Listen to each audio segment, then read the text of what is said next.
Good evening everyone. तो जैसा कि आप सभी को पता है, हम यहाँ पर ले रहे हैं ऑनलाइन क्लासेस। किस क्लास के लिए? तो वो है 9th क्लास के लिए। किस सब्जेक्ट की? तो वो है मैथ की, जिसमें हमने आपके फाइनल एग्जाम का रिवीजन शुरू कर दिया। और हमने जो है वो यहाँ पर सीख लिया था, सॉरी ये थोड़ा गलत है, हमने यहाँ पे सीख लिया था क्यूब और क्यूबॉइड के बारे में। क्यूब और क्यूबॉइड के जो है वो हमने वो सीखे थे,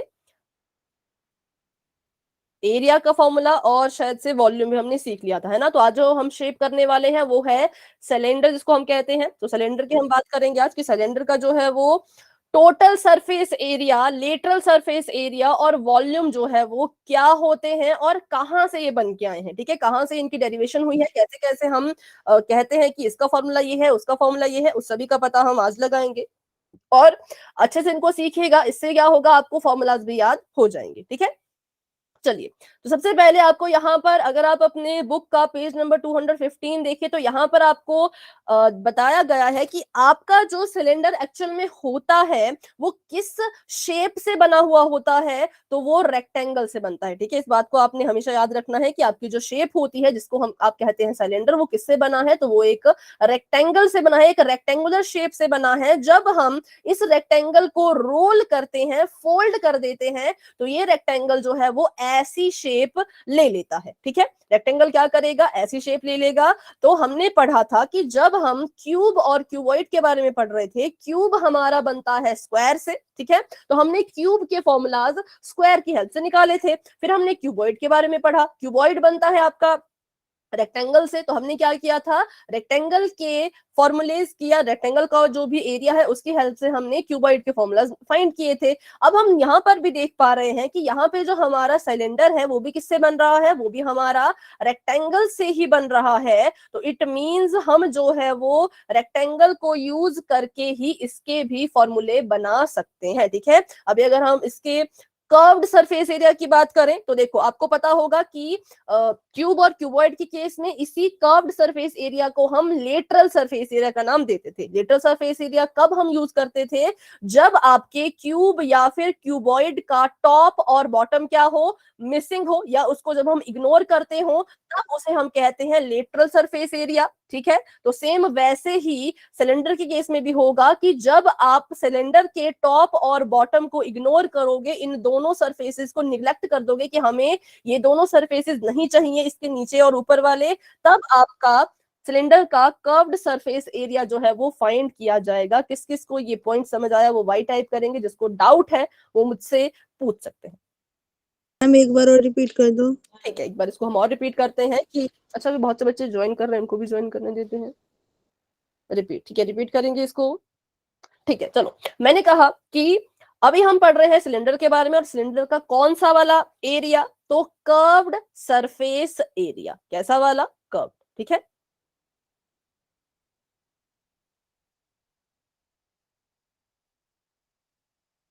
ठीक है।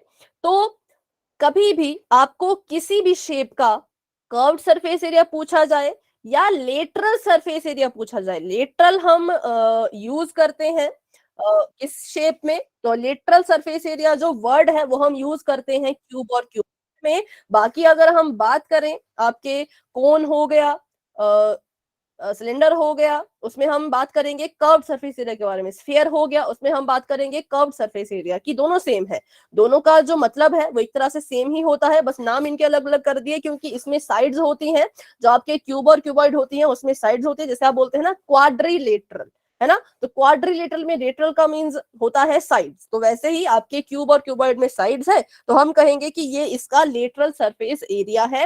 लेकिन सिलेंडर में साइड नहीं होती, सिलेंडर में कर्व होता है, क्योंकि हम देख पा रहे हैं कि आपका जो ये सिलेंडर बना है, ये इस रेक्टेंगल को घुमा के इसकी कर्व बना के सिलेंडर बना है। ठीक है, तो अभी बहुत से बच्चों ने ज्वाइन किया, फिर से मेरी बात सुन लीजिए। हम पढ़ रहे हैं सिलेंडर के फॉर्मूलाज के बारे में, कैसे वो बने हैं, कहां से बने हैं, कैसे उनको आप खुद से डिराइव कर सकते हो, वो हम पढ़ रहे हैं। ठीक है, तो हमने देखा, सबसे पहली चीज तो हमने ये देखी कि हमारा जो सिलेंडर है वो किससे बन रहा है?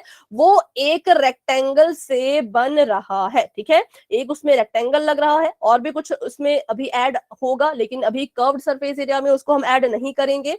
तो कर्व्ड सरफेस एरिया अगर हम बात करें, या लेटरल सरफेस एरिया की अगर हम बात करें, तो ये तब लगाया जाता है जब आपकी शेप टॉप से और बॉटम से ओपन रहती है या खुली हुई रहती है। जब आप टॉप को और बॉटम को इंक्लूड नहीं करते हो तब आप कहते हो कि हमें इस फिगर का लेटरल सरफेस एरिया या फिर कर्व्ड सरफेस एरिया फाइंड करना है। ठीक है, तो अभी के लिए हम ये सोच के चल रहे हैं कि इसको बनाने के लिए हमारे पास सिर्फ और सिर्फ एक कागज का टुकड़ा है, रेक्टेंगुलर शेप का कागज का टुकड़ा है। इसी की हेल्प से हमने अभी अपना सिलेंडर जो है वो बनाया है। तो इसका अभी हम कर्व्ड सरफेस एरिया जो है वो निकालेंगे। ठीक है, कर्व्ड का मतलब टॉप और बॉटम, निग्लेक्टेड, टॉप और बॉटम में कुछ नहीं है, वो खुले हैं। ठीक है, जैसे अब आप देखो अपने कॉपी के कागज को ऐसे मोड़ो तो आपको दिखेगा यहां से भी खाली, यहां से भी खाली, तो वही है आपका कर्व्ड सरफेस एरिया। ठीक है, तो अब बनाते हैं इसका कर्व्ड सरफेस एरिया। हमने कहा कि सिलेंडर बन रहा है रेक्टेंगल से, अगर रेक्टेंगल का एरिया होता है लेंथ इनटू ब्रेड्थ, मैं यहां लिख लेती हूं, एरिया ऑफ रेक्टेंगल होता है लेंथ इनटू ब्रेड्थ, तो आपके सिलेंडर की बात करें तो उसका एरिया भी क्या होगा, बताइए जरा। Height into length. Height into length. नहीं, अभी के लिए अगर आपके, देखो मैं कह रही हूँ कि अगर आपके रेक्टेंगल का एरिया लेंथ इंटू ब्रेड्थ है ना, और रेक्टेंगल से ही सिलेंडर बना है, तो अभी के लिए इसका एरिया भी हम क्या ले सकते हैं, अगर ये दोनों सेम, लेंथ इंटू ब्रेड्थ। ठीक है, एल इंटू बी ले सकते हैं ऐसे। तो यहाँ पे लिख लीजिए कर्व्ड सी एस से। ठीक है, इसको सी एस से लिख लेना। देखो बच्चों, इसको गलती से भी टोटल मत करना, इसको सी एस से लिखना है। ये कर्व्ड है क्योंकि हमारा जो सिलेंडर है वो ऊपर नीचे दोनों तरफ से खुला हुआ है। ठीक है, अब ध्यान से देखना कि ये हमारा रेक्टेंगल है, ये हमारे रेक्टेंगल की है ब्रेड्थ। ठीक है, और ये हमारे रेक्टेंगल की ब्रेड्थ और ये हमारे रेक्टेंगल की है लेंथ। जब आपने अपने इस रेक्टेंगुलर कागज के टुकड़े को घुमा दिया तो इसकी जो लेंथ थी वो कुछ ऐसी हो गई। क्या आप इस चीज को आप इमेजिन कर पा रहे हो, या फिर आप देख लो अपने कागज के कॉपी को ही मोड़ दो, आपको कागज फाड़ने की भी जरूरत नहीं है, कॉपी से ही मोड़ दो ऐसे करके कि इसकी जो लेंथ थी वो कुछ ऐसी घूम के कुछ ऐसी बन गई। तो ये कौन सी शेप है बताइए। सर्कल। सर्कल, ठीक है, ये है सर्कल। और हमें पता है, हम इस चीज को अच्छे से जानते हैं कि इसके अंदर कुछ नहीं है, ये पूरा का पूरा खाली है। तो इस लेंथ ने एक्चुअल में किया क्या, इस लेंथ ने बस सर्कल की एक आउटलाइन सी यहाँ पे बना दी, सर्कल की आउटलाइन सी बना दी। और जब भी हम किसी भी शेप की आउटलाइन की बात करते हैं तो हम उसका वहां पे पेरीमीटर निकाल रहे होते हैं, और जो सर्कल का पेरीमीटर होता है उसको आप सभी कहते हैं क्या, सर्कल की आउटलाइन को हम क्या कहते हैं, सर्कमफ्रेंस। बिल्कुल सही, उसको हम कहते हैं सरकमफ्रेंस। सरकमफ्रेंस, ठीक है, तो हमने यहां पर सरकमफ्रेंस लिख दिया। अब सरकमफ्रेंस का एक फॉर्मूला भी होता है, क्या होता है, 2 पाई आर। 2 pi are. ठीक है, 2 पाई आर। तो आप कह सकते हो कि जब हमने इस रेक्टेंगल को फोल्ड किया तो इस रेक्टेंगल की लेंथ बन गई सरकमफ्रेंस। सरकमफ्रेंस मतलब कि 2 पाई आर। ठीक है, और इस रेक्टेंगल की जो ब्रेड्थ थी जिसको हम बी लिख रहे थे वो इस सिलेंडर की क्या बन चुकी है, वो इसकी हाइट बन चुकी है। हम देख पा रहे हैं क्या बन गई इसकी हाइट। तो अब हम इनकी वैल्यू को रिप्लेस कर देंगे। जब आपका रेक्टेंगुलर कागज का टुकड़ा सिलेंडर बन गया तो इसकी लेंथ अब लेंथ नहीं रही, ये क्या बन गई, ये सरकमफ्रेंस बन गई, मतलब कि ये 2 पाई आर बन गई। और इसकी जो ब्रेड्थ थी वो अब ब्रेड्थ नहीं रही, वो हाइट बन गई। और ये आपके सिलेंडर का कर्व्ड सरफेस एरिया निकल के आ चुका है 2 पाई आर एच। किससे बना, तो लेंथ इनटू ब्रेथ से बना। तो और आपका आंसर आपको मिल गया, this is the CSA means curved surface area of cylinder. इस फॉर्मूले में अभी भी किसी को अगर कोई डाउट है तो बच्चों आप पूछ सकते हैं, या फिर क्लास एंड होने के बाद भी आप मुझसे पूछ सकते हो। छोटा मोटा डाउट है तो भी पूछ लो, बड़ा डाउट है तो क्लास एंड होने का वेट आपको करना पड़ेगा, क्योंकि लास्ट क्लास है, समय थोड़ा सा कम है, तो कोशिश करेंगे ज्यादा से ज्यादा कैप्चर कर पाए। ठीक है, चलो CSA हो गया। अब बात कर लेते हैं सिलेंडर के TSA की, मतलब टोटल सरफेस एरिया की। क्योंकि अभी तक हमने कर्व्ड सरफेस पढ़ा तो हम जान चुके थे कि हमारा जो ये अभी सिलेंडर बना हुआ है ये कैसा है, इसका टॉप और बॉटम अभी ओपन है, बिल्कुल पूरा का पूरा खाली है। अब इस टॉप और बॉटम की जो शेप है वो भी हमने देखी कि सर्कुलर थी, ऐसी थी, ठीक है। अब हमने इसका टोटल सरफेस एरिया निकालना है। इट मींस हमें इसे इसके ढक्कन देने हैं, तो हमें इसे ऊपर से क्या करना है, हमें इसे ऊपर से ढकना है। ऐसे इसको अगर हम ढक दें, ऐसे इसको अगर हम कवर कर दें, तो एक सर्कल ऊपर लग जाएगा इसको कवर करने के लिए, और एक ही दूसरा सर्कल नीचे लग जाएगा इसको कवर करने के लिए। अब हमारा सिलेंडर कैसा बन गया है, बिल्कुल ही क्लोज, ठीक है। अब इसका जो है हम क्या निकाल सकते हैं, टोटल सरफेस एरिया निकाल सकते हैं। तो कैसे निकालेंगे, तो ध्यान से देखिए, यहां से यहां तक का जो एरिया था, जब आपके जो सर्कल कैसे थे, आपके सर्कल जब ओपन थे पूरे, इनके अंदर कुछ भी नहीं था, वहां तक का जो एरिया है वो तो आप निकाल चुके हैं, सभी निकाल चुके हैं। वो क्या हो जाएगा, वो हो जाएगा 2πr(h). ध्यान से मेरी बात को समझने की कोशिश करना बच्चों। मैंने कहा कि अगर हम ये मान के चलें कि अभी के लिए ये जो सर्कल है ये पूरे के पूरे ओपन है, ये अभी अंदर से बंद नहीं है, ये पूरे खुले हैं, तो इस पूरी शेप का जो एरिया हो जाएगा वो हो जाएगा सी एस से मतलब कि 2πr(h). तो उस 2πr(h) में हम क्या ऐड करें कि हमारे पास पूरी की पूरी शेप का फॉर्मूला आ जाए। या इस शेप में आपको थोड़ी सी अगर दिक्कत आ रही हो तो मैं आपको ये वाली शेप के थ्रू समझा देती हूँ। अभी हमारा सिलेंडर ऐसा था, जो हमने अभी इसका CS से निकाला वो हमने इस तरह का, इसका हमने निकाला, ठीक है, इस तरह का। लेकिन अभी इसमें हमने पूरा सिलेंडर जब बनेगा तो उसको इसकी हेल्प भी चाहिए, उसको इसकी हेल्प भी चाहिए, मतलब इसे अभी 2 और सर्कल्स की नीड चाहिए खुद को कंप्लीट करने के लिए। तो अगर हमें इतना एरिया पता है, यहां से यहां तक का एरिया अगर हमें पता है, तो हम इसमें किस किस का एरिया निकाल के ऐड करें कि हमारा जो एरिया ऑफ 2 सर्कल। हाँ, फिर से बोले बेटा एक बार। Ma'am area of 2 circle. Area of 2 circle, बिल्कुल सही, क्योंकि अगर हम इसमें इसका भी एरिया ऐड कर दें, इसका भी एरिया ऐड कर दें, तो हमारी पूरी की पूरी जो शेप है उसका टोटल सरफेस एरिया निकल जाएगा, ठीक है। तो इसका आधा जो एरिया था वो था 2πr(h). हमने क्या कहा, हमने कहा कि 2 सर्कल अभी हमें और चाहिए, क्या करने के लिए, सिलेंडर को कंप्लीट करने के लिए। तो हम क्या करेंगे, इसका जो एरिया है वो है πr², इसका जो एरिया है वो भी है πr², इसको यहाँ पे ऐड कर देंगे, πr² प्लस πr², ठीक है। चलिए, तो अब इसको ऐसे कैसे लिख लेते हैं, 2πr(h) को ऐसे कैसा ही लिख लेते हैं। और यहाँ पर देखें तो πr² में एक और πr² को ऐड कर रहे हैं, तो कितने हो गए, 2 हो गए। x में x ऐड करते थे, 2x लिखते थे, πr² में πr² ऐड कर रहे हैं, 2πr लिख लेंगे। अब इसमें क्या क्या चीजें हैं जो कॉमन आ रही हैं, बताइए जरा। एक तो 2, एक पाई और एक r, ठीक।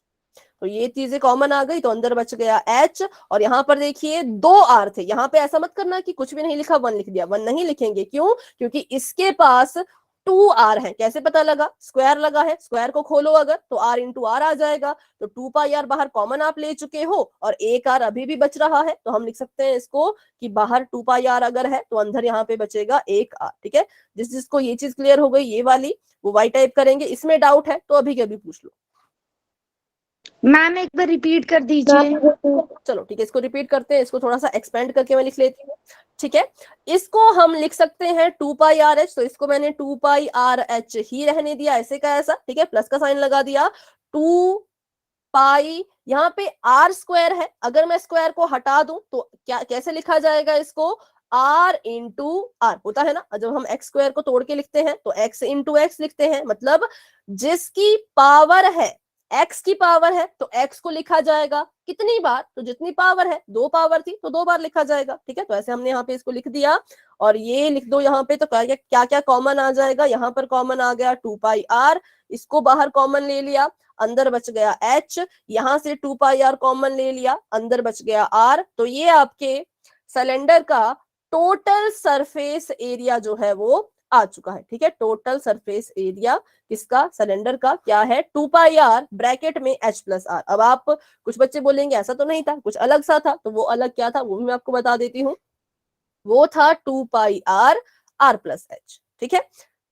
तो बस इसको आगे लिख दिया, इसको पीछे लिख दिया, एडिशन में चलता है, आगे पीछे आप लिख सकते हो। आप अपने फॉर्मूले को ऐसे लिखो चाहे ऐसे लिखो, एक ही बात है, ठीक है। तो ये इसका टोटल सरफेस एरिया भी आ चुका है। तो इन दोनों फॉर्मूलाज में मुझे लगता नहीं आपको कोई अभी दिक्कत होगी। अगर बड़ा सवाल है तो आप क्लास एंड होने का वेट करो बच्चों, लेकिन अगर छोटा मोटा सवाल है तो आप मुझसे अभी के अभी पूछ सकते हो। किसी एक स्टेप पे आपका कोई डाउट अगर अभी आ रहा हो, रह रहा हो, तो पूछ लीजिए। अगर नहीं है तो आप वाई टाइप कर सकते हो या हैंड रेज कर लो, जिसको भी समझ आ गया। ठीक है, चलो तो अभी के लिए इसको मिटाते हैं, और अब मिटाने का यही लिख लेते हैं। अब हम बात कर लेते हैं सिलेंडर के ही बारे में, उसके वॉल्यूम की। ठीक है, तो वॉल्यूम ऑफ सिलेंडर, सिलेंडर का वॉल्यूम निकालने के लिए एक आप ये यूज कर सकते हो। देखो, हर एक का वॉल्यूम निकालने के लिए ना अलग अलग ही ट्रिक्स है।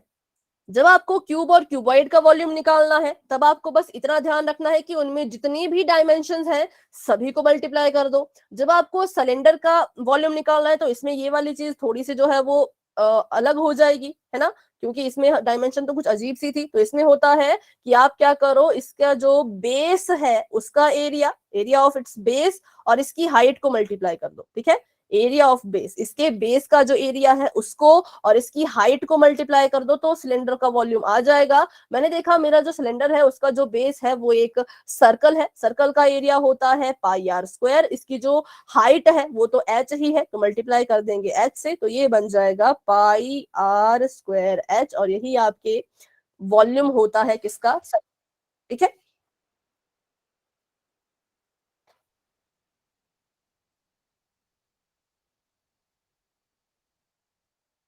Area of base pi r square, H is height, तो पाई आर स्क्वायर एच इसका क्या हो गया, वॉल्यूम हो गया। तो इसमें इतना ही था, इसमें 3 ही फॉर्मूले थे। अभी हम बढ़ते हैं अपनी नेक्स्ट शेप की तरफ।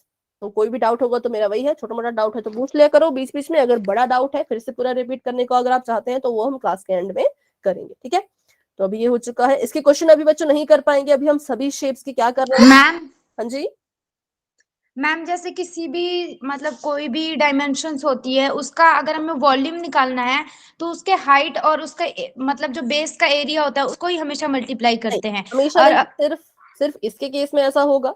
मतलब वॉल्यूम के केस में ना कोई भी ऐसा पर्टिकुलर फॉर्मूला मुझे नहीं दिखा। जैसे देखो, हम एरिया के केस में क्या कर रहे हैं, एरिया के केस में हम देख रहे हैं कि हमारी शेप कैसे कैसे बन रही है, उसकी हेल्प लेके एरिया निकाल रहे हैं। पर वॉल्यूम के केस में ऐसा कोई पर्टिकुलर फॉर्मूला नहीं दिखा, क्योंकि अगर बात करें क्यूब क्यूबॉइड की, तो क्यूब क्यूबॉइड में था कि सभी डायमेंशंस को मल्टीप्लाई कर लो, तो एलबीएच आ रहा था, दोनों का ही एलबीएच आ रहा था। अब क्यूब का हम साइड क्यूब लिख रहे थे, क्यों, क्योंकि उसकी एलबीएच सेम थी। अब वैसे ही सिलेंडर के केस में इन्होंने कह दिया कि इसका जो बेस का एरिया है मतलब पाई आर स्क्वायर, उसमें एच की मल्टीप्लाई कर दो तो आपका आ जाएगा volume pi r square H. पर अगर आप कोन की तरफ जाओगे, स्फीयर की तरफ जाओगे, उनके जो फॉर्मूला है वो तो बहुत ही अजीब है, और उनको डिराइव करने के लिए जो है वो कुछ +1 या +2 के मेथड यूज किए गए हैं। ठीक है, तो इसलिए वॉल्यूम के लिए कोई भी पैटर्न फिक्स नहीं है। वॉल्यूम के फॉर्मूले में हम ऐसा कह सकते हैं कि हमें खुद से कोई ट्रिक बनानी पड़ेगी या फिर याद रखने पड़ेंगे।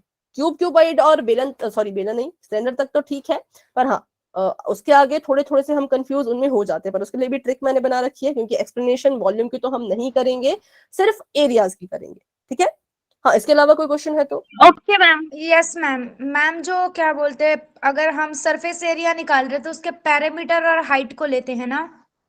नहीं, अगर हम सरफेस एरिया निकाल रहे हैं तो हम देखेंगे कि हमारी जो शेप है वो किससे बन रही है। जैसे हमारा जो क्यूब था, क्यूब स्क्वायर से बन रहा था, क्यूबॉइड जो है वो आपका रेक्टेंगल से बन रहा था, और अभी जो हमने इसकी बात की सिलेंडर की, वो रेक्टेंगल से बन रहा है और सर्कल से बन रहा है। ठीक है, तो उनके हिसाब से फिर वो हमें बनाना पड़ता है। ठीक है, ओके मैम, थैंक मतलब यू। कोई ऐसा फिक्स फॉर्मूला नहीं है।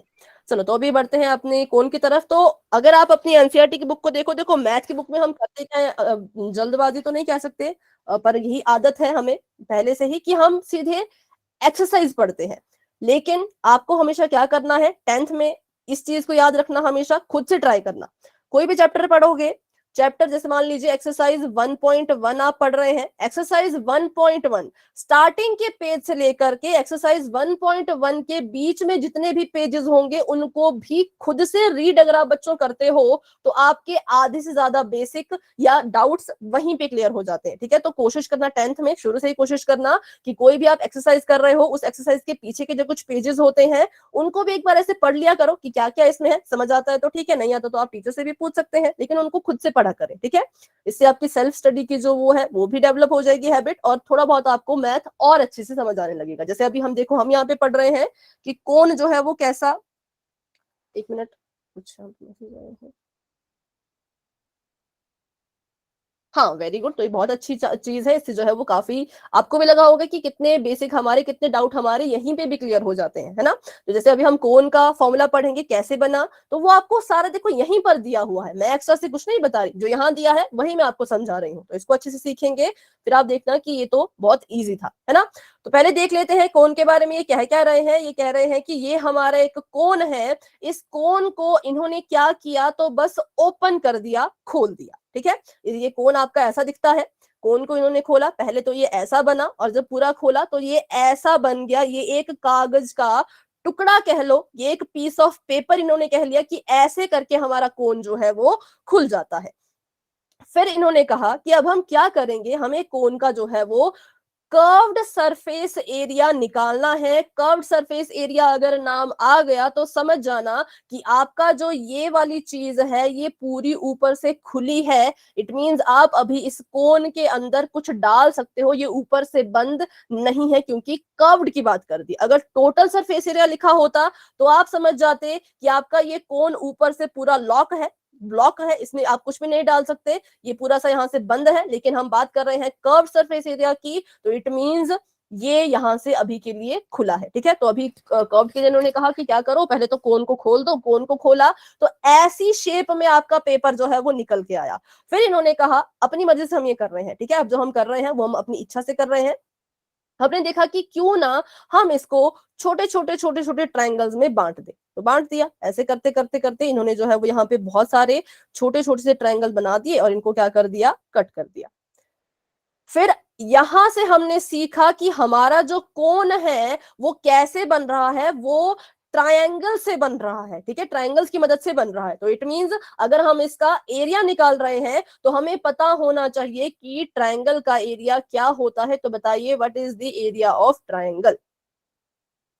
Ma'am 1/2 base into height. ठीक है, 1/2 ठीक है, 1/2 multiply by base multiply by height. ठीक है, अब हमने देखा कि ये जो खुला है ये तो कोन है ना, और तो कुछ नहीं है, कोन है। तो मैंने देखा कि कोन की जो ये वाली साइड थी, जब हमने इसको खोला, ओपन किया, तो ये जो इसकी तिरछी सी जो ये स्लैंट हाइट है वो ऐसे खुल के ऐसी बन गई। ठीक है, तो ये जितनी भी यहाँ पे आपको हाइट अब दिखती जाएगी ये सभी क्या किसके बराबर होंगी, तो ये सभी स्लैंट हाइट के बराबर होगी जो कि आपकी एल होती है। देखो इसको डिराइव करने के लिए आपको कोन के बारे में थोड़ा बहुत पता होना चाहिए। जो ये पता होना चाहिए था कि ये जो यहाँ पे टेढ़ी सी लाइन जाती है कोन की, इसको हम एल से डिनोट करते हैं। एल का मतलब होता है स्लैंट हाइट, स्लैंट मतलब जो तिरछी वाली हाइट होती है। एक इसके पास सीधी हाइट भी होती है, उसके बारे में बाद में बात करेंगे। ये जो एल है ये तिरछी वाली हाइट है। तो मैंने देखा जब कोन को मैंने खोल के रखा तो खोला तो ये स्लैंट हाइट ऐसी बन गई। ये जितनी भी अब यहाँ पे हम हाइट लेते जाएंगे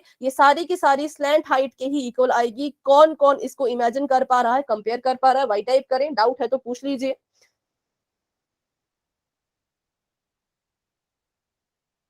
ठीक है, चलो, तो इट मींस जो भी हमारे अब यहाँ पे ट्रायंगल्स बन रहे हैं उन सभी की जो हाइट है उसको हम एल मान सकते हैं, क्योंकि सभी के ऐसी लाइन जा रही है बार बार, तो हम कहेंगे ये हमारा एल हो गया। और बात करें तो ये बेस है, ये इस ट्रायंगल का बेस है, ये इस ट्रायंगल का बेस है, ये इसका बेस है, ये बेस इस ट्रायंगल का है, ये बेस इस ट्रायंगल का है। ठीक है, तो अब हमने क्या किया, तो यहां से हमने कहा कि अगर एक ट्रायंगल का जो एरिया है वो इतना है तो हमें इन सभी ट्रायंगल्स का एरिया अगर निकालना होगा तो हमें तो इन सभी को ऐड करना पड़ेगा। एक एक ट्रायंगल का एरिया निकालो और ऐड करते जाओ। ठीक है, मैं फिर से रिपीट करती हूँ, मैंने क्या कहा अभी, मैंने कहा कि हम देख पा रहे हैं कि हमारा जो ये कोन बना है ये इतने सारे ट्राइंगल से मिलकर के बना है। तो अगर हम इन सभी ट्राइंगल्स का एरिया निकाल दें और उनको आपस में ऐड कर दें तो एरिया ऑफ कोन हमें खुद ब खुद मिल जाएगा। ठीक है, तो यहाँ पे हम लिख देंगे 1/2 इंटू B1 इंटू L, ये पहले का एरिया, इसमें हम प्लस कर देंगे 1/2। B2 मतलब देखो मैं यहाँ पे B1 B2 क्यों ले रही हूँ, क्योंकि इनके बेसिस अलग अलग हैं, इनके बेसिस इक्वल नहीं है, ये मुझे पता है क्योंकि मेरी कुछ ट्रायंगल बड़े हैं कुछ ट्रायंगल छोटे हैं, तो बेसिस हमारे डिफरेंट रहेंगे, बेसिस को हम सेम नहीं कह सकते, लेकिन हाइट सभी की सेम है और वो L है। तो यहाँ पे भी मैं लिख सकती हूँ half multiply by B2 into L, ठीक है, क्योंकि सेकंड वाले ट्रायंगल का हो गया। ऐसे करते करते जितने भी ट्रायंगल्स हैं उन सभी के एरिया को हम ऐड करेंगे, तो बताओ सभी के एरिया को जब मैं लिखूंगी तो क्या क्या वहां से कॉमन आ जाएगा।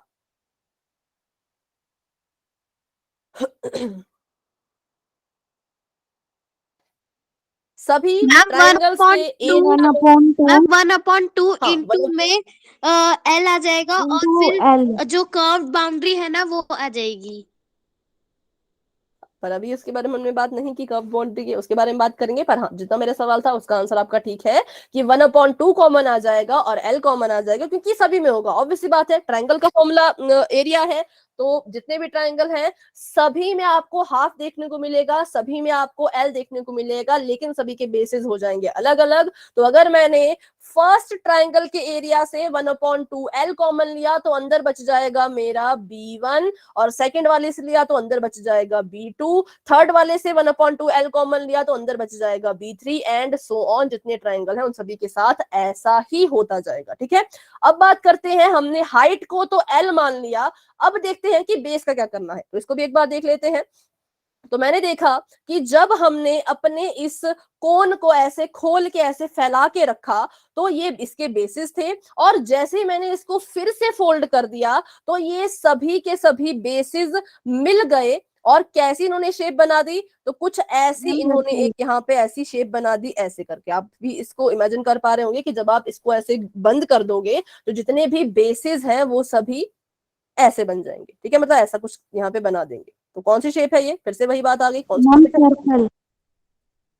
सर्कल,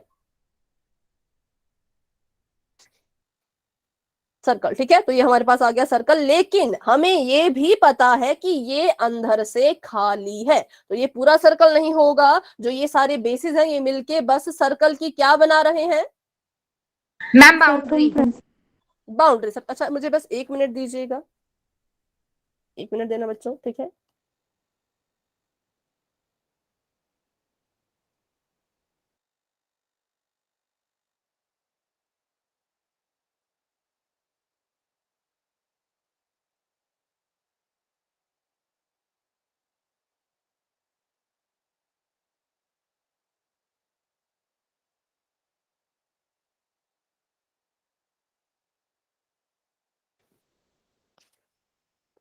ठीक है,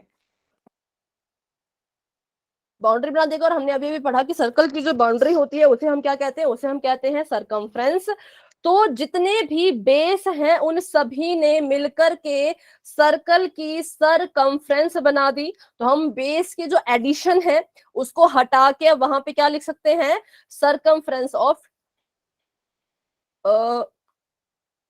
सर्कल। तो इसको हटा दो अब, क्योंकि सारे के सारे बेसिस मिलके सभी के सभी बेसिस ने मिलके ऐसा गोला बना दिया, गोले की आउटलाइन बना दी, मतलब गोला नहीं कहेंगे, गोला स्फीयर होता है, वृत्त कहेंगे हिंदी में, पर इंग्लिश में कहते हैं सर्कल बना दिया। सर्कल की बाउंड्री बना दी, सर्कल की बाउंड्री होती है 2πr, तो यहाँ आ जाएगा 2πr। ठीक है, अब करते हैं इसको सॉल्व, तो 2 से 2 कैंसिल आउट हो जाएगा, 2 से 2 कैंसिल आउट हो गया, हमारे पास क्या क्या बच गया, तो हमारे पास बच गया है πr/L। तो बस यही है आपका CSA ऑफ कोन। ठीक है, इसी को आप कहते हैं CSA ऑफ कोन। तो कहां से ये फॉर्मूला डिराइव हुआ है, ये फॉर्मूला डिराइव हुआ है एरिया ऑफ ट्राइंगल से। ट्राइंगल की मदद से आप कहां तक पहुंच गए, तो CSA तक पहुंच गए, किसके, तो अपने कोन के। ठीक है, तो ये था इसका पूरा यहाँ पर कैसे कैसे ये बना है, कहाँ कहाँ से ये बन के आया है। तो बस इतना हमने यहाँ पे करना था। इसमें आपने याद इतना रखना है कि स्लांट हाइट जो है वो हर एक ट्राइंगल की हाइट बन जाएगी और सारे बेसिस मिलकर के 2πr बन जाएंगे, और हाफ आपके फॉर्मूले में होता ही है। तो आप इसको जब कट करोगे तो आपका आंसर आ जाएगा कर्व सरफेस एरिया πrl। अब बात करते हैं इसी के टोटल सरफेस एरिया की। तो फिर से वही चीज जो हमने अभी सिलेंडर में भी सीखी कि अभी तक हमने इसका CSA निकाला, कर्व्ड सरफेस एरिया निकाला, मतलब कि जो इतना एरिया था वो हमने पूरा निकाल लिया है, जो ऐसा वाला एरिया था, ठीक है। पर इसके अंदर भी तो कुछ होगा ना, जब आप अपने कोन को बंद कर दोगे ऊपर से, इसका जब आप बंद कर देंगे तो ऊपर वाला हिस्सा भी तो आपका कलर हो जाएगा। अभी के लिए देखो, अभी के लिए आपने जो है वो इतना इसका निकाल दिया था, इतना और बाउंड्री, ठीक है, इस ट्रायंगल का अंदर का और इस बाउंड्री का एरिया आपने निकाल दिया था। लेकिन सर्कल के अंदर जो है वो क्या होता है, किसी भी शेप की अब जब हम अंदर की बात करते हैं तो एक्चुअल में हम उसकी किसकी बात कर रहे हैं, पेरीमीटर की, वॉल्यूम, एरिया की, एरिया की। ठीक है। तो हमने सर्कल का जो बाहर का ये था इसका भी हमने वैल्यू निकाल ली है, और ये जो पूरा है इसकी भी हमने वैल्यू निकाल ली है। अब हमें इसके अंदर जो आपको दिख रहा है इसको भी अपने इस एरिया में शामिल करना है, इंक्लूड करना है। तो हम क्या करेंगे, इस पूरे कोन का जो भी हमने निकाला, ये येलो कलर से जो आउटलाइन की है ये वाला एरिया, उसमें हम इस रेड वाले एरिया को अगर ऐड कर दें तो हमारे कोन का टोटल सरफेस एरिया जो है वो निकल जाएगा। फिर से मैं अपनी बात को रिपीट करती हूँ कि अभी तक हमने कितना एरिया निकाल लिया है, तो इतना, ठीक है। इसकी बाउंड्री सर्कल की, इनफैक्ट हमने सर्कल की बाउंड्री भी निकाल ली है, ये भी निकाल लिया है, और नीचे जो आ रहा है ये पूरा का पूरा निकाल लिया है। अब हमने इस पूरे एरिया में क्या ऐड करना है, तो सर्कल के अंदर के हिस्से को ऐड करना है, क्योंकि अब ये भी इंक्लूड होगा हमारे कोन में, ठीक है। तो इट मींस जो आपका येलो कलर की आउटलाइन मैंने की है वो एक्चुअल में है क्या, वो किस एरिया को डिनोट कर रही है, बताइए जरा। CSA of cone. CSA को, कर्व सरफेस एरिया को। तो मतलब जो आपका येलो वाला आउटलाइंड पार्ट है इसको हम कह सकते हैं कि ये πrl है, ठीक है। इसमें हमने ऐड करना है इस एरिया को। अब ये जो रेड कलर का एरिया है ये किसका एरिया है, मैम सर्कल का। सर्कल का। तो ये आ जाएगा πr²। तो आप लिख सकते हैं πrl प्लस πr², ऐसे आप लिख सकते हैं, क्योंकि आपने इसमें इसको ऐड करना है। अब इसमें से कॉमन ले लो तो फिर वही बात, इसको हम πrl ही लिखेंगे, इसको हम लिख सकते हैं πr इंटू में r, πr बाहर कॉमन आ गया और अंदर बच गया l प्लस r, ठीक है। तो ऐसे आपका जो है फॉर्मूला यहाँ पर बन चुका है। किसी को इसमें कोई डाउट है छोटा मोटा तो पूछ लीजिए, बड़ा डाउट है तो आप क्लास के एंड में भी पूछ सकते हो, ठीक है। अब बात करते हैं इसके वॉल्यूम की, अभी नहीं करेंगे, वॉल्यूम की बात एंड में। कोन, स्फीयर, हेमिस्फीयर तीनों के साथ में करेंगे। अभी बढ़ते हैं आगे और बात कर लेते हैं स्फीयर और हेमिस्फीयर के एरियाज के बारे में, ठीक है। तो ये भी आपको कहाँ मिल जाएगा, तो देखो ये 13.3 थी, 13.4 आपकी शुरू होने वाली थी जो कि स्फीयर पर बेस थी। तो आपको स्फीयर के बारे में, स्फीयर क्या होता है वो सब बताया है, एक्टिविटी दी है करने को, और उसके बाद आपको यहाँ पे एक्सप्लेन भी किया है कि कैसे कैसे करके क्या क्या हुआ है। तो इसको हम एज एन एक्सपेरिमेंट समझेंगे, ठीक है। चलो, तो ये कह रहे हैं कि इन्होंने क्या किया, इन्होंने एक डोरी ली। डोरी सभी को पता है कैसी होती होगी, डोरी लाल सी भी होती है एक, है ना, उसको भी, जिसको हम यूज भी करते हैं कभी कभी। तो उस डोरी को लेकर के इन्होंने क्या किया, एक स्फीयर बनाया। स्फीयर क्या होता है, तो स्फीयर आप कभी भी सर्कल को मत कहना, सर्कल कभी भी स्फीयर नहीं होता। स्फीयर आपकी बॉल होती है, और कोई भी शेप ले लो, जैसे बॉल अच्छा एग्जांपल है इसका। ग्लोब होता है वो भी स्फीयर होता है, स्फेरिकल होता है। उसको कभी भी ऐसा मत कहना कि सर्कल और स्फीयर सेम है, दोनों अलग अलग होते हैं, ठीक है। सर्कल आपकी 2D शेप है और स्फीयर आपकी 3D शेप है। तो इन्होंने यहाँ पे एक एक्सपेरिमेंट करके हमें समझाया है इसका एरिया कैसे। तो इन्होंने क्या किया, एक डोरी ली, वॉच नहीं, वॉच स्फीयर नहीं होगी। देखो जैसे अगर आप इसको काटोगे, ठीक है, अगर आप इसको काटोगे कैंची से तो आपको एक बस पतला सा पेपर मिलेगा, इसकी कोई थिकनेस नहीं होगी, ये मोटा नहीं होगा। लेकिन जो आपका स्फीयर होता है वो बिल्कुल गोल सा, उसकी मोटाई होती है, उसकी थिकनेस होती है, उससे आप कंपेयर कर सकते हो, ठीक है। वॉच आपकी सर्कुलर ही मानी जाएगी, उसको हम स्फीयर नहीं कह सकते। स्फीयर बिल्कुल गोल, उसका हर एक जो पार्ट होगा वो बिल्कुल आइडेंटिकल होगा। अगर वो यहाँ से गोल है तो वहां से भी गोल होगा, चारों तरफ से। नहीं, बैलून को भी स्फीयर नहीं कह सकते, बैलून कुछ ऐसा जैसा हो जाता है ना, फूल के ऐसा कुछ हो जाता है, मतलब तो ये मैम भी वो ओवल हो जाता है ना। हाँ, मतलब वो एग शेप कह सकते हैं। एग एग भी स्फेयर नहीं होता। स्फेयर के लिए आप बॉल ही ले सकते हो अभी के लिए, जिस बॉल से आप खेलते हैं, और ग्लोब जो आपका होता है, जो आपने देखा होगा ग्लोब। अभी दो रियल लाइफ एग्जांपल मेरे दिमाग में ये दो ही आ रहे हैं, तो इनसे आप कंपेयर करो, ठीक है। मैम हाँ, पर आपकी आवाज नहीं आई बेटा।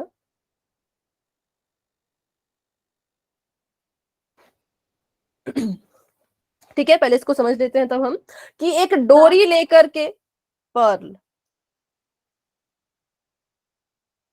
हाँ उसको भी कह सकते हैं, ठीक है।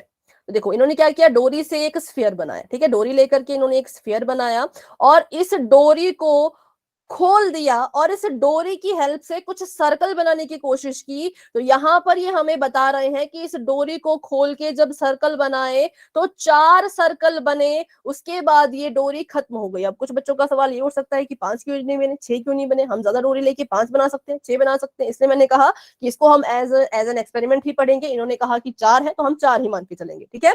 कि स्फीयर लिया, स्फीयर जो डोरी से यहाँ पे बन रहा था, उस डोरी को जब खोला तो उस डोरी की हेल्प से 4 सर्कल बने। तो यहां से हमने ये अज्यूम किया कि हमारा जो स्फीयर है वो 4 सर्कल से मिलकर के बना है, ठीक है। तो अब यहां से आप मुझे बताइए, अगर ये 4 सर्कल्स की हेल्प से बना है तो स्फीयर का टोटल सरफेस एरिया कितना हो जाएगा। बहुत ही आसान है मैम 4πr²। 4πr², क्योंकि हमें पता है एक सर्कल का जो आपके पास एरिया होता है वो कितना होता है, πr²। और अगर आपका स्फीयर जो है वो 4 सर्कल से बन रहा है तो इसका एरिया हो जाएगा 4πr², सिंपल, ठीक है। अब जब आप देखेंगे तो आप बुक में भी यही देखेंगे कि आपके स्फीयर के लिए कोई भी कर्व्ड सरफेस एरिया नहीं है, क्योंकि अगर इसको हम फिर से कंपेयर करने की कोशिश करें अदर शेप से, तो ये मैं यहाँ पे फटाफट से बना लेती हूँ क्यूबॉइड। क्यूब और क्यूबॉइड के लिए इसी से हम कंपेयर करेंगे, अलग अलग नहीं बनाएंगे।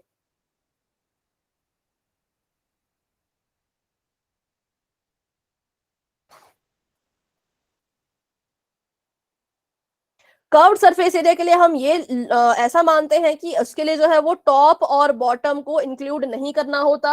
अगर इसका लेटरल सरफेस एरिया निकाल रहे हैं तो इसका टॉप और इसका बॉटम हम इग्नोर करेंगे। सिलेंडर का कर्व्ड सरफेस एरिया निकाल रहे हैं तो इसका टॉप इसका बॉटम इग्नोर करेंगे। और अगर कोन का कर्व्ड सरफेस एरिया निकाल रहे हैं तो इसका बॉटम इग्नोर करेंगे। लेकिन स्फीयर में इग्नोर करने के लिए कुछ है ही नहीं। स्फीयर आपका पूरा ऐसा गोला सा होता है, इसके पास एक ही सरफेस होता है, ऐसा हम कह सकते हैं। तो इसमें इग्नोर करने के लिए कुछ हमारे पास बचा ही नहीं, तो हम इसलिए इसका CS से नहीं निकालते, ठीक है। ये थोड़ा सा आपके लिए याद रखने के लिए ये ट्रिक हम कह सकते हैं कि बाकी शेप हमारे पास पता है कि इग्नोर करने के लिए क्यूब क्यूबॉइड के पास टॉप बॉटम है, सिलेंडर के लिए भी टॉप बॉटम है, कोन के लिए टॉप कह लो, उसको उल्टा करोगे तो टॉप, सीधा करोगे तो बॉटम, इग्नोर करने के लिए है। लेकिन स्फीयर में कुछ था ही नहीं, किसको इग्नोर करें, तो CS से नहीं निकला, ठीक है। फिर इसको हमने जब काटा, सोचा कि इसको अब इसका एक आधा सरफेस तो इग्नोर नहीं कर सकते, पर इसको बीच से काट सकते हैं। तो बीच से जब काटा तो नई शेप निकल के आई, जिसको हम नाम देते हैं हेमिस्फेयर का। हेमिस्फेयर मतलब स्फीयर का बिल्कुल हाफ, ठीक है। हेमिस्फेयर इसको हम कहेंगे, स्फीयर का बिल्कुल आधा। तो अगर हेमिस्फेयर स्फीयर का हाफ है तो मुझे बताइए हेमिस्फेयर कितने सर्कल से बन के मिलके बन रहा होगा। Ma'am ma'am 2। 2 ठीक है। अगर ये पूरा का पूरा 4 है तो हम कहेंगे कि यहां से यहां तक जो येलो वाला पार्ट है वो आपका 2 से बनेगा, ठीक है। 2 सर्कल से मिलके बना होगा। लेकिन अगर मैं हेमिस्फेयर की बात करूं तो हेमिस्फेयर का भी मुझे बॉटम कुछ खाली खाली सा दिख रहा है, तो इट मींस मुझे अभी एक और सर्कल की जरूरत पड़ेगी इसको ढकने के लिए या फिर इसको कवर करने के लिए। तो आप बताइए अब कितने सर्कल से मिलके ये बना, मैम मैम 3। 3 से, ठीक है। तो अगर हम बात करें हेमिस्फेयर की तो येलो वाला पार्ट जो है वो 2 सर्कल से मिलके बना है। ऐसा हमने एज्यूम क्यों किया, क्योंकि हमने एज्यूम कर रखा है कि हमारा जो स्फीयर है वो 4 सर्कल से बन रहा है, हेमिस्फेयर होगा तो 2 से बनेगा। लेकिन हमने देखा जब हेमिस्फेयर को काटा तो उसको जो है वो पूरा कवर अप करने के लिए हमें एक और सर्कल की भी जरूरत पड़ गई। तो हम कहेंगे कि हेमिस्फेयर 2 से नहीं बल्कि टोटल 3 सर्कल की हेल्प से कंप्लीटली बनता है। तो अगर मैं आपसे इसका टोटल सरफेस एरिया पूछूं तो क्या होगा total surface area hemisphere? Ma'am 3πr²। Ma'am 3πr²। ठीक है, 3πr स्क्वायर। ये हो जाएगा हमारे किसका, तो हेमिस्फीयर का टोटल सरफेस एरिया। अब इसका हम कर्व्ड सरफेस एरिया निकाल सकते हैं, क्यों, क्योंकि हमारे पास इग्नोर करने के लिए एक सर्कल है जो इसके नीचे है, बॉटम में है, ठीक है। तो अगर मैं ऐसे इसको बनाऊं और ऐसे इसको बनाओ, और इस बार हमने क्या करना है, इसको नीचे से, या इसको ऐसे भी आप बना सकते हो, जरूरी नहीं कि मेरी तरह बनाओ उल्टा, आप इसको ऐसे बना सकते हो, दोनों ही हेमिस्फीयर होंगे, ठीक है, ये दोनों ही हेमिस्फीयर है।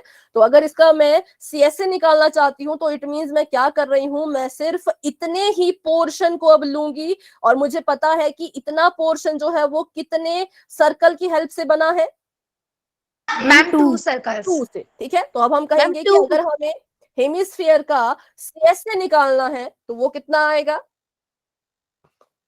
Ma'am 2 pi r square. 2 pi r square, बिल्कुल सिंपल है, ठीक है। तो अभी इसको मिटाते हैं और यहाँ लिख लेते हैं, इसका सीएसए हो जाएगा 2 पाई r स्क्वायर, क्योंकि हमने इसके बॉटम को इग्नोर कर दिया है, तो इसलिए जब भी इग्नोर करते हैं तभी हम कर्व्ड सरफेस एरिया कह लो, लेटरल सरफेस एरिया कह लो, उसको हम निकाल पाते हैं, ठीक है। तो यही था इसमें। अब हमने स्फीयर के बारे में पढ़ लिया, हेमिस्फीयर के एरियाज के बारे में पढ़ लिया। अब हम बात करते हैं वॉल्यूम की। हेमिस्फीयर का टोटल सरफेस एरिया हो जाएगा 3 पाई r स्क्वायर, और हेमिस्फीयर का कर्व्ड सरफेस एरिया होगा आपका 2 पाई r स्क्वायर।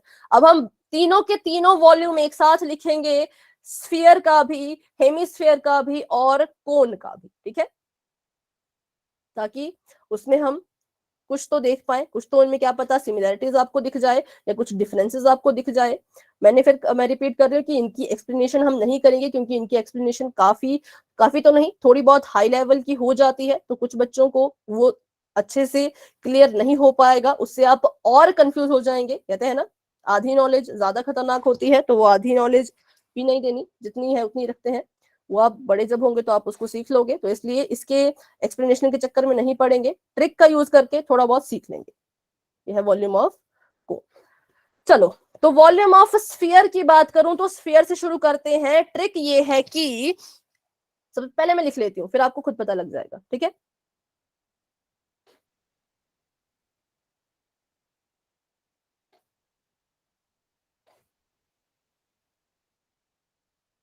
तो हमें दिख रहा है कि वॉल्यूम ऑफ स्फीयर हो, वॉल्यूम ऑफ हेमिस्फीयर हो, वॉल्यूम ऑफ कोन हो, तीनों के ही फॉर्मूलाज में अपॉन में 3 आ रहा है, ठीक है। इसके भी अपॉन 3, इसके भी अपॉन 3, इसके भी अपॉन में 3। इस 3 को कैसे याद रखना है, तो ऐसे याद रख लेना, जब हम एरिया निकालते हैं तो पावर में 2 आता है, जब हम वॉल्यूम निकालते हैं तो हमारा जो यूनिट होता है वो मीटर क्यूब बन जाता है, तो वॉल्यूम आएगा तो अपॉन में 3 लिख लेना। ये इसके लिए ट्रिक हो गई। उसके बाद हमें पता है हमारे जो स्फीयर होते हैं वो 4 सर्कल से बनते हैं, तो यहाँ पे हम लिख देंगे 4, तो 4/3 पाई आर क्यूब, ठीक है। 4/3 पाई आर क्यूब, क्यों, क्योंकि और क्या है, स्फीयर के पास और कुछ है ही नहीं। पाई तो सबके पास होता है, लेकिन आर क्या है, आर स्फीयर के पास सिर्फ रेडियस ही है, और तो कुछ भी नहीं है ना। तो इसलिए यहां से इसका वॉल्यूम बन गया 4/3 पाई आर क्यूब। और क्योंकि हेमिस्फीयर स्फीयर का ही आधा होता है, हाफ होता है, तो अगर आप इसका हाफ कर दो तो देखो 2 2 जा 4, 2/3 पाई आर क्यूब आपका जो है वो हेमिस्फीयर का वॉल्यूम का फॉर्मूला बन गया, ठीक है। हमने क्या ट्रिक यूज की कि 4 सर्कल से हमारा वॉल्यूम बन रहा, सॉरी स्फीयर बन रहा है, तो इसके ऊपर 4 आ जाएगा, अपॉन में तीनों के ही 3 3 3 है, तो ये आप याद भी रख सकते हो। इसका अगर 4/3 पाई आर क्यूब है तो हेमिस्फीयर का 2/3 पाई आर क्यूब हो जाएगा। अब बात करें कोन की, तो कोन बनता है एक ही सर्कल से, तो इसके ऊपर टॉप में आ जाएगा 1 और अपॉन में आ जाएगा 3। 3 तो सभी में है, पर टॉप में 1 कैसे याद रखना है कि कोन के पास एक ही सर्कल है, तो एक ऊपर लगा लेते हैं, ठीक है। और पाई आर स्क्वायर एच, यहाँ पे आर क्यूब इसलिए क्योंकि इसके पास रेडियस ही अकेली है, लेकिन यहाँ पे हो जाएगा पाई आर स्क्वायर एच, क्योंकि हमने एच को भी शामिल करना था, ठीक है। तो ऐसे आप इसको थोड़ा थोड़ा सा ट्रिक यूज करके याद करने की कोशिश कर सकते हैं, इसकी एक्सप्लेनेशन हम नहीं करेंगे, ठीक है। तो ये आपका हो गया वॉल्यूम ऑफ स्फीयर, हेमिस्फीयर, कोन।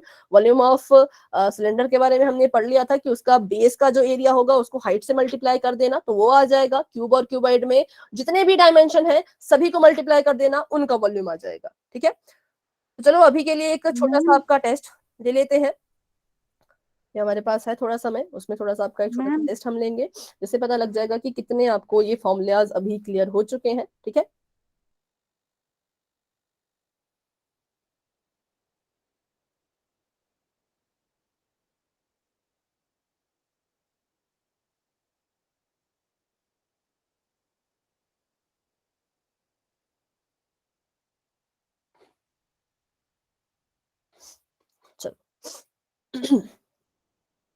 सबसे पहले आप मुझे बताएंगे total surface area of cuboid. Ma'am 2 into LBH plus BH plus HL। LB plus BH plus HL, ठीक है। चलो अब आप मुझे बताएंगे volume of sphere. Ma'am ma'am 4/3 4 upon pi r 3 cube. pi r square। वो क्यूब सॉरी। नो ठीक है, वॉल्यूम में सब कुछ तीन तीन, क्योंकि वॉल्यूम का जो यूनिट होता है, देखो चलो वॉल्यूम का यूनिट भी लिख लो। यूनिट ऑफ वॉल्यूम सभी ने याद रखना है, जब भी आप वॉल्यूम वाले क्वेश्चन सॉल्व करोगे तो उसका जो यूनिट होगा वो सेंटीमीटर हो, मीटर हो, कुछ भी हो, वो तो लिखेंगे ही लिखेंगे, लेकिन साथ में उसके ऊपर क्या लगाएंगे, तो क्यूब लगाएंगे, ठीक है। यूनिट ऑफ वॉल्यूम हो जाएगा मीटर क्यूब, सेंटीमीटर हो तो भी क्यूब, कुछ और यूनिट आ जाए यूनिट लिख लो, फिर से क्यूब। एरिया की बात करें तो क्या होता है, स्क्वायर। स्क्वायर, ठीक है। वॉल्यूम का क्यों मैम होता है, स्क्वायर। वॉल्यूम का क्यों चला जाता है क्यूब में, क्योंकि देखो क्यूब क्यूबॉइड का एग्जांपल लेते हैं LBH, ठीक है। आपकी जो लेंथ होगी वो भी सेंटीमीटर में मान लो है, आपकी जो ब्रेड्थ है वो भी सेंटीमीटर में है, आपकी जो हाइट है वो भी सेंटीमीटर में है, तो नंबर तो आपस में मल्टीप्लाई होते हैं, ये यूनिट्स भी आपस में मल्टीप्लाई हो जाती हैं, कितनी बार, 3 बार, इसलिए वॉल्यूम का जो यूनिट होता है वो क्यूब में चला जाता है, ठीक है। वैसे आप इसको ऐसे भी याद रख सकते हैं। तो अभी चलो ये हमने कर दिया है इसका, बढ़ते हैं आगे। स्लैंट हाइट, अच्छा इसका हमने नहीं किया, चलो करेंगे इसको बाद में। Total surface area of cone. Ma'am ma'am pi r l r ma'am pi r no ma'am pi bracket r में l plus r। L plus r, ठीक है। चलो volume of cube, a cube. Ma'am ma'am a cube. और एक note करता है यहाँ पर साइड को, तो हम इसको लिख सकते हैं side cube. Total surface area of cube, ma'am 6a ma'am square. 6a square. Side square, ठीक है, साइड का square.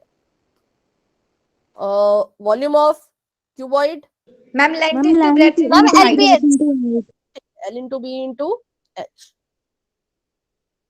Total surface area of cuboid sorry cylinder, ma'am ma'am 2 pi r bracket में r plus h। ठीक है, bracket में R plus H. तो इसमें हमने करना क्या, बिल्कुल सिंपल है, इस पूरे का यहां से लेकर के यहां तक की जो शेप है इसका हो जाता है 2 πr h, और ये पाई आर स्क्वायर, इसकी मदद से आप कुछ भी निकाल लो, टोटल निकालना टोटल निकालो, कर्व तो आपको है ही। चलो इसका साथ में वॉल्यूम भी बता दो। Ma'am pi r square pi h। R square h. Pi r square h. Total surface area of a sphere, 4a ma'am 4 square. pi r square. Pi r square, ठीक है। और total surface area of hemisphere, 2 ma'am pi 3 pi r 3 square. Pi r square. ठीक है, क्योंकि total में कितने आ जाएंगे, 3, 2 इसको बनाने में और एक नीचे वाला, तो 3 आ गए। Volume of hemisphere, ma'am 2 2 by upon 3 3 pi r pi cube. r cube. ठीक है, pi r cube. Volume of cone, ma'am 1 upon 3 pi r cube. Pi r square h. Square h, ठीक है, क्योंकि इसमें एच भी होती है इसलिए pi r square h. Curved surface area of cone, pi r l. Ma'am pi r l। ठीक है। Curved surface area of hemisphere, ma'am 2 pi r square. 2 πr square, ठीक है। उसके बाद चलो curved surface area of cylinder, 2 ma'am 2 pi pi r r h. h। 2 πr h, ठीक है। और curved surface area of cuboid, 2 bracket l ma'am plus b 2 bracket h. Bracket l plus h। L plus h नहीं, L plus b ma'am into l h, plus ठीक है। yes। इसको trick ये थी कि पहले पेरीमीटर ऑफ रेक्टेंगल लिख लो, उसमें एच की मल्टीप्लिकेशन कर लो, आपका जो है वो लेटरल सरफेस एरिया निकल जाएगा। Lateral surface area of cube, ma'am 4a ma'am 4a square. Square. 4 into side square कह लो, 4a स्क्वायर कह लो, ठीक है। तो ये हो गया हमारा। अब करते हैं एक और इंपॉर्टेंट चीज जो जुड़ी है आपकी कोन से। देखो आप देख पा रहे होंगे कि कोन को सॉल्व करने के लिए बार बार इस एल को यहाँ पे आ रहा है, एल बार बार यहाँ पे इंट्रोड्यूस हो रहा है, पर ये एल क्या है, कैसे निकालना है, बहुत सिंपल है। अब इसको हम सीखेंगे। सबसे पहले हमने देखा कि कोन के पास दो तरह की हाइट होती है, एक होती है स्लांट हाइट, ठीक है, और एक होती है जो खुद की उसकी हाइट है जो बिल्कुल स्ट्रेट खड़ी हुई है, जैसे कि ये, ठीक है, ये वाली, तो ये बिल्कुल स्ट्रेट है। और उसके बाद अगर हम इन दोनों को मिला दें तो ये इसकी क्या बन जाएगी, ये बन जाएगी सर्कल की रेडियस। तो कभी कभी क्वेश्चन ऐसा आता है, आपको बोला जाता है कि कोन का सरफेस एरिया निकालो, या सीएस से निकालो, टीएस से निकालो, कुछ भी आ जाएगा, लेकिन एल आपको दिया ही नहीं होगा, एल गिवन ही नहीं होगा। आपको डायमीटर दे देंगे, डायमीटर की हेल्प से आप रेडियस निकाल लोगे, आपको एल नहीं दिया गया होगा, आपको एल की जगह पे एच दिया होगा। जब सिर्फ हाइट लिखा जाता है तब आप उसको एच मानेंगे, जब स्लांट हाइट लिखा जाएगा तब आप उसको एल मानेंगे, ठीक है। तो अब जब भी कोन का क्वेश्चन आए तो स्लैंट वर्ड हमेशा ढूंढना कि स्लैंट हाइट लिखी है या नॉर्मल हाइट लिखी है। तो अभी करते हैं इसको सॉल्व। कभी कभी क्वेश्चन में अगर स्लैंट हाइट ना दी हो तो खुद से निकालनी पड़ती है। तो मैंने देखा ये जब मैंने इनको ऐसे जोड़ा तो ये हाइट है, और किसी भी ट्रायंगल की जो हाइट होती है वो हम ऐसा मान के चलते हैं कि वो क्या करती है, 90 डिग्री का एंगल बनाती है, वो बिल्कुल स्ट्रेट होती है। तो अगर यहाँ पे 90 डिग्री का एंगल बन रहा है तो ये जो ट्रायंगल है ये राइट एंगल ट्रायंगल हो गया। अगर इसका नाम मैंने ABC लिख दिया तो, ठीक है, राइट एंगल ट्रायंगल हो गया, इसका नाम L है, स्लैंट हाइट है, ये हो गई H जो बिल्कुल सीधी खड़ी हुई हाइट है, और B से लेकर के C तक का जो डिस्टेंस है उसको हम कहेंगे कि ये हो जाएगा R, क्योंकि देखा जाए तो ये हमें इस सर्कल की रेडियस जैसी दिख रही है, ठीक है। अब क्योंकि ये राइट एंगल ट्रायंगल है तो यहाँ पर हम पाइथागोरस थ्योरम लगा सकते हैं। पाइथागोरस थ्योरम कहती है कि जो आपके हाइपोटेन्यूज का स्क्वायर होता है वो इक्वल होता है आपके परपेंडिकुलर के स्क्वायर प्लस बेस के स्क्वायर से, ठीक है। तो अब यहाँ पर अगर इस ट्रायंगल से कंपेयर किया जाए तो यहाँ पे जो हाइपोटेन्यूज है वो हमारे पास L है, तो इसका मतलब हो जाएगा L का स्क्वायर बराबर है, परपेंडिकुलर है H, तो H का स्क्वायर, बेस हमारे पास अभी के लिए रेडियस है तो R का स्क्वायर, ठीक है। ये हमारे पास क्या आ गया, एक इक्वेशन आ गई, लेकिन अभी भी ये अधूरी है। क्यों? क्योंकि हमें L स्क्वायर नहीं, हमें अकेले L की वैल्यू चाहिए, अकेले L का फॉर्मूला बनाना है। तो L का यहाँ पे स्क्वायर हो रहा है, तो मुझे बताइए अगर स्क्वायर को हम इक्वल टू के उस तरफ भेजें तो क्या हो जाएगा, स्क्वायर का उल्टा क्या होगा, मैम रूट लग जाएगा। ठीक है, उसे हम कह सकते हैं। तो यहाँ पर क्या करेंगे आप, एल को अकेला छोड़ देंगे, यहाँ पे एल का स्क्वायर हो रहा था तो यहाँ पर पूरी टर्म का स्क्वायर रूट हो जाएगा, और ये आपका फॉर्मूला आ गया है एल निकालने का। तो एल निकाल के भी देख लेते हैं एक आधे क्वेश्चन के लिए। मान लो आपको कहा कि आपका जो डायमीटर है वो 10 सेंटीमीटर है, और आपका जो ये जो हाइट है ये 5 सेंटीमीटर है ना, और आपको कहा है कि आप कोन का सीएसए निकालो, ठीक है, सीएसए निकालने को आपको कहा है। तो हमने देखा कि सीएसए निकालना है, सीएसए का फॉर्मूला होता है पाई आर एल। ना तो क्वेश्चन में आर गिवन है ना तो क्वेश्चन में एल गिवन है, तो आर तो आपका डायमीटर से निकल जाएगा, डायमीटर 10 है, तो बताइए रेडियस कितनी होगी, मैम 10/2। 10/2, क्योंकि मैम रेडियस होती 5। है डायमीटर का हाफ, 10/2 मतलब कि 5, ठीक है, रेडियस हो जाएगी आपकी 5। और एक मिनट, हाइट को 10 ले लेते हैं अभी, नहीं तो फिर लंबा चला जाएगा हमारा क्वेश्चन। हाइट को मैंने यहाँ पे 10 ले लिया, ठीक है। चलो, तो अभी आर मिल गया लेकिन एल नहीं मिला, तो एल निकालने के लिए क्या करेंगे, एल लिख लो, स्क्वायर रूट लगा लो, एच का स्क्वायर करना है मतलब कि 10 का स्क्वायर करना है, आर का स्क्वायर करना है मतलब कि 5 का स्क्वायर करना है, करते हैं इनका स्क्वायर, फिर करना होगा स्क्वायर रूट। तो स्क्वायर रूट लगा दिया, 10 10 होता है हमारे पास 100 और 5 5 हो जाता है 25, इनको आपस में जोड़ दो, ऐड कर लो तो आ जाएगा 125। और 125 किसका स्क्वायर रूट है, मतलब कि किसी ऐसे नंबर को ढूंढो जिसको मल्टीप्लाई करने पर 125 है, जैसे किस नंबर को 15। मल्टीप्लाई करने मैम पर 15। है, बिल्कुल सही, 15 है वो नंबर, ठीक है। तो हम कहेंगे इसका स्क्वायर रूट जो है वो 15 है। अब कुछ अगर जिन बच्चों को स्क्वायर रूट निकालने में कोई भी अगर डाउट है तो सुन लो, आप क्या कर सकते हो, आप इसके प्राइम फैक्टर्स भी निकाल सकते हो। 125 के यहाँ पे प्राइम फैक्टर निकाल लेना, चलो निकाल लेते हैं, टाइम है हमारे पास पूरे 5 मिनट, तो क्यों रिस्क ले, कोई भी क्वेश्चन नहीं आपने गलत करना है, स्क्वायर रूट निकालना सीख लो। यहाँ पे स्क्वायर रूट आ जाए, क्यूब रूट आ जाए, यही तरीका है, क्या करेंगे, प्राइम फैक्टर्स। तो ये 2 से तो जाएगा नहीं, 5 से जाएगा सीधे, 2 3 5 6 7 8, 3 से भी नहीं जाएगा, तो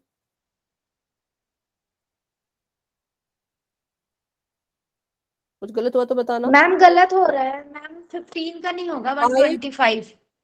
एक मिनट, ये किसी का स्क्वायर रूट नहीं होता। होता है 5 2 नो 10। मैम, ये क्यूब होता है, क्यूब होता है 5 का। नहीं, मैं क्यों नहीं कर रही, मैं मतलब इसके प्राइम फैक्टर निकाल रही हूँ। मैम ये 3 बार 5 पे आके ही रुक जाएगा। हाँ लेकिन देखो जो 15 को देखो 15 15 को 15 मल्टीप्लाई करना है तो मैम आई थिंक 2 to 5 आता है वो। Yes ma'am.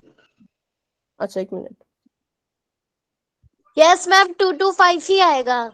ठीक है, तो इसका मतलब नहीं होगा, तो ठीक है, तब इसका कोई भी नहीं होता। तो इसके लिए फिर लॉन्ग मेथड करना पड़ेगा। लॉन्ग मेथड अगर आपको नहीं आता तो वो भी आप देख लेना, मैं आपको रिकॉर्डिंग भेजूंगी किसी को चाहिए होगा तो चलो अभी इसको 2 to 5 ही मान लेते हैं 1 मिनट के लिए, क्योंकि ये आप सीख पाए कि करना क्या है। तो इसको मैंने अभी 2 to 5 मान लिया, ठीक है। इसको भी मैंने लिख दिया यहाँ पर 2 to 5। तो इसको हम किससे करेंगे, 5 से करेंगे, 3 से ही कर सकते हैं, ठीक है। 3 से इसको हम कर सकते हैं। तो 3 7 21 15, और इसको फिर से 3 से करो तो 15। नो मैम, मैम 15 आएगा, नहीं 25। मैम 25 आएगा। और यहाँ पे अब 3 से जाएगा नहीं, 5 से जाएगा, तो 5 5 5 5, ठीक है। तो अब देखो यहाँ पे क्या हो रहा है, स्क्वायर रूट का स्क्वायर रूट ऐसे कैसा लिख लेना, और जो भी आपके फैक्टर्स आएंगे उनको ऐसे आपके अंदर रख देना है, ऐसे करके, ठीक है। और अब जिनकी भी 2 2 की पेयरिंग होती जाएगी वो बाहर आते जाएंगे एक बन के। जैसे कि मैंने देखा 3 और 3 की पेयरिंग हो गई, तो इसको हम स्क्वायर रूट से बाहर निकाल लेंगे एक बार। और यहाँ पे 5 और 5 की पेयरिंग हो गई, तो इसको भी आप एक बार बाहर निकाल लोगे, तो ये बन जाएगा आपका 5 3 15। तो देखो 15 आ गया इसका स्क्वायर रूट। ऐसे भी आप इसको सॉल्व कर सकते हैं। अगर आपको स्क्वायर रूट का लंबा तरीका नहीं करना तो आप शॉर्ट मेथड में प्राइम फैक्टर की मदद से हेल्प इसको जो है वो सॉल्व कर सकते हो, ठीक है। लेकिन जैसे हाँ क्वेश्चन होते हैं जिसमें इजी ही स्क्वायर रूट होते हैं, लेकिन फिर भी अगर आपको वो नहीं अच्छे से आ रहा हो, टफ लग रहा हो, तो आप ऐसा कर सकते हो, ठीक है। ये तरीका आप इसमें इस्तेमाल कर सकते हो। तो ये था हमारा आज की क्लास को लेकर के। तो अभी आज की क्लास को लेकर के किसी बच्चे के मन में कोई डाउट है तो आप पूछ सकते हैं, और जिन बच्चों को डाउट नहीं है वो क्लास को लेफ्ट कर सकते हैं। Good night and bye bye. अब ऐसा भी नहीं बोल सकते मिलते हैं अगली क्लास में, क्योंकि नहीं मिल पाएंगे, ठीक है। तो इसलिए good night and bye bye. Take care, सभी बच्चे अपना ध्यान रखिएगा, एंड बेस्ट ऑफ लक सभी बच्चों को अच्छे से एग्जाम देना, ठीक है। सभी सब्जेक्ट के अच्छे से अपने अपने एग्जाम आप अटेम्प्ट कीजिएगा।